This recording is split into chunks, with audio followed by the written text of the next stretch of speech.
વિપક્ષ નેતા સાથે મારામારી અને અયોગ્ય વર્તન કરનાર જવાબદાર પોલીસ કર્મચારીઓ સામે ગુનો નોંધવા આમ આદમી પાર્ટીએ સુરત પોલીસ કમિશનરને આવેદનપત્ર આપ્યું છે।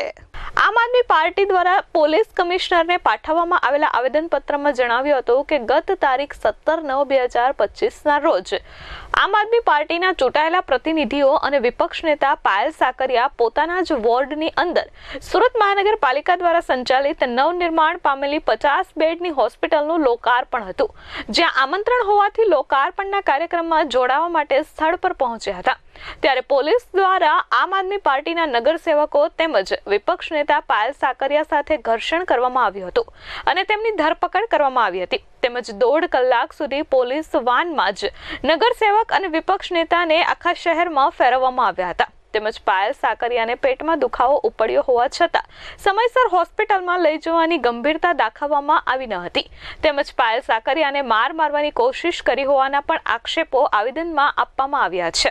ત્યારે આ સમગ્ર બનાવમાં જવાબદાર પોલીસ અધિકારીઓ વિરુદ્ધ કાયદેસરની કાર્યવાહી કરવામાં આવે અને સકારાત્મક અભિગમ નહીં બતાવવામાં આવે તો નામદાર કોર્ટમાં ફરિયાદ કરવા જશું તેવી ચીમકી આમ આદમી પાર્ટી દ્વારા ઉચ્ચારવામાં આવી છે।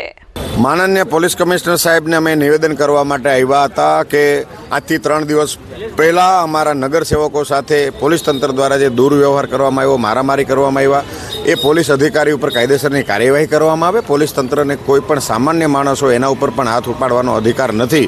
તો આ તો ચૂંટાયેલા જનપ્રતિનિધિ છે, લાખો લોકોનું પ્રતિનિધિત્વ કરતા હોય એવા વ્યક્તિને અટકાયત કરીને લઈ જવા, ડબ્બામાં 2-4 કલાક સુધી ફેરવ્યા રાખવા અને એના ઉપર મારામારી કરવી, એમને વાગી ગયું, ઈજા થઈ ગઈ, છતાં એમને દવાખાને લઈ જવાની પોલીસ તંત્રએ તસ્દી પણ ન લીધી।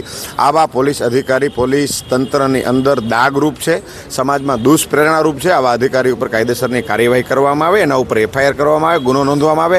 એ માંગ સાથે આજે માનનીય પોલીસ કમિશનર સાહેબશ્રીને મળવા માટે, નિવેદન કરવા માટે સુરત શહેરની સમગ્ર ટીમ આવી છે। અમને એવી ખાતરી આપી છે, આશ્વાસન આપ્યું છે કે આ બાબતની યોગ્ય તપાસ થશે, ન્યાયિક તપાસ થશે, જેમના ઉપર પણ જરૂર પડશે એના ઉપર કાયદેસરની કાર્યવાહી કરશું।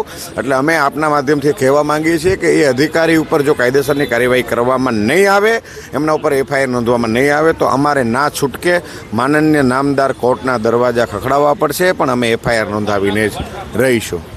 Bureau report S24 news Surat.